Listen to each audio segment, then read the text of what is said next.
ऐसा लगा अंत में बताइएगा जरूर। अरे बहू, चाय ले ले, उठ जा बेटा।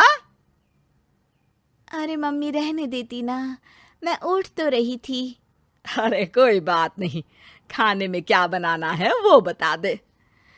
देख लो माँ, कुछ भी जो ये कहे बना लेते हैं। बेटा, मैंने तो जो सब्जी थी वो काट दी है, तू बस रोटियां बना लेना। ये हर रोज सुबह का सीन था ममता के ससुराल का। एक दिन पड़ोसन कहती है, अरे बहन जी, सारा दिन काम करती रहती हो, थकती नहीं क्या आप? बहू क्या करती रहती है सारा दिन? अरे वो भी कुछ ना कुछ करती ही रहती होगी। अब इतनी भी बूढ़ी तो नहीं हूं मैं जो बैठ जाऊं कि सामने काम पड़ा है और मैं बैठी रहूं। अरे लेकिन बहू की तो आदत खराब हो जाएगी जब सारा काम आप ही कर दोगी। अरे ठीक है ना, कम उम्र में हमारी भी शादी हुई थी। अब आजकल के पढ़ने लिखने वाले बच्चों को सारी जिम्मेदारी लेने में भी तो वक्त लगता है। बहू है तो क्या हुआ, मेरी बेटी की उम्र की ही है ना। एक उसे भी देख लो, चाय बनाने के सिवा आता ही क्या है। ममता से सारी बात करती है। हाँ, मम्मी जी ही ज्यादा काम करती हैं, इसमें कोई दो राय नहीं है। लेकिन मैं भी क्या करूं, ऑफिस और घर के बीच जो वक्त मिलता है उसी में काम कर लेते हैं, है ना। दिन बीत रहे थे। सास बहू के बीच की बॉन्डिंग अच्छी थी, लेकिन जब बहू माँ बनती है तो जो थोड़ा बहुत काम किया करती थी वो भी छोड़ देती है। बहू, ये ले, तेरे लिए बनाया है। इसको खाने से बच्चा और तू दोनों स्वस्थ रहेंगे। ठीक है माँ जी। माँ जी, वो बच्चे के लिए गद्दे जो सूख रहे हैं ना छत पर, जरा ले आइए ना। तभी वहां पति आ जाता है। अरे माँ रुको, मैं ले आता हूँ, तुम मेरा खाना लगा दो। माँ किचन में चली जाती है। पता है, बगल वाली डॉली है ना, वो लोग हमारी साइड के हैं। उसकी सास ने तो उसकी हड्डियों को मजबूत करने वाले लड्डू बनाए हैं। उसे भी बच्चा हुआ है ना। पता नहीं मम्मी जी क्या पानी सा उबाल कर दे देती है, मैं तो बस वही खा लेती हूँ। अरे तो तुम्हारे साइड बनता है तो तुम अपनी माँ से बोल दो, वो बना देंगी। आहा, माँ की तबीयत ठीक नहीं रहती, तुम जानती हो ना, कैसे बनाएंगी वो। अरे क्या हो गया सासू माँ को? कल तक तो फेसबुक में किटी की फोटो डाल रही थी। अच्छा अच्छा, चुप रहिए। डॉली की सास ने मनाया है, तुम लोगों का भी तो फर्ज बनता है। तभी वहां सास आ जाती है। ये ले बहू, गर्म पानी की बोतल, गर्म पानी पीने से पेट अंदर हो जाएगा। नहीं नहीं माँ जी, गर्म पानी पीने से प्यास नहीं बुझती। अरे पी लेना बेटा। वो बगल वाली डॉली को तो जानती है ना, जो तुम लोगों के साइड की है। तेरे साथ ही उसका भी बच्चा हुआ था।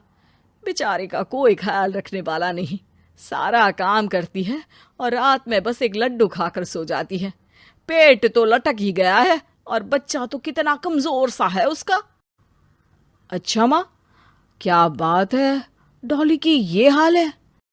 क्यों मैडम, क्या कहना है आपका? अब पता है मुझे, किसी के पास मेरी सास की तरह सास थोड़ी ना है। नहीं नहीं बेटा, ऐसा नहीं है।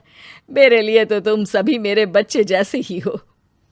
ममता को समझ में नहीं आता कि वो सास में कैसे कोई बुराई निकाले, क्योंकि हर कोई उससे उसकी सास की तारीफ ही किया करता था।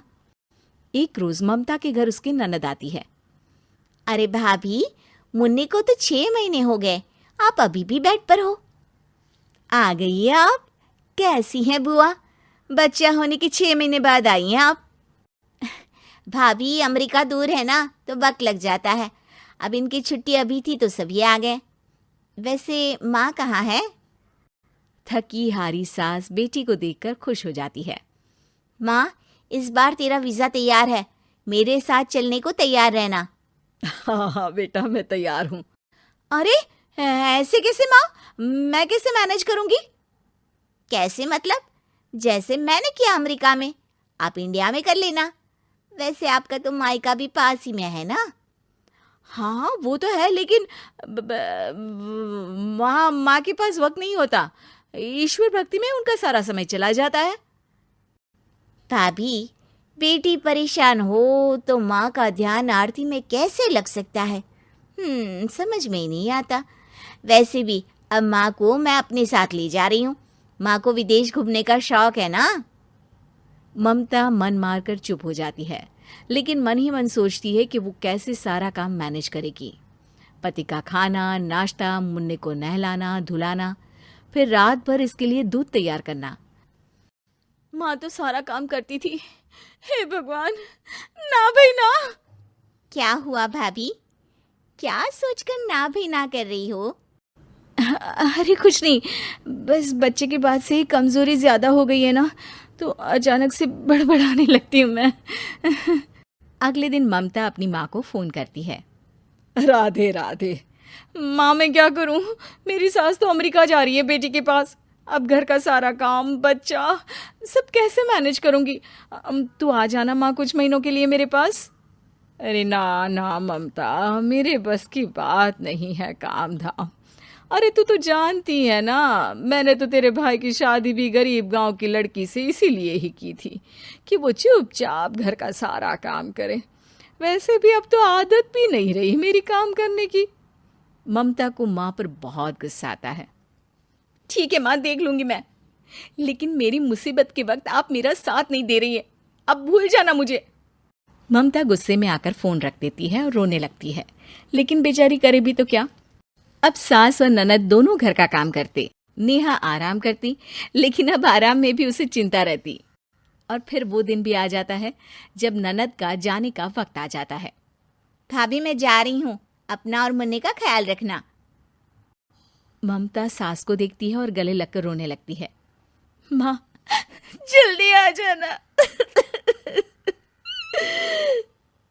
सास मुस्कुराकर कहती है, कहाँ से ममता, मैं कहीं नहीं जा रही। मैंने देखा कि मेरे जाने की बात से ही तू परेशान हो गई थी, इसीलिए मैंने अपना जाना कैंसिल कर दिया है।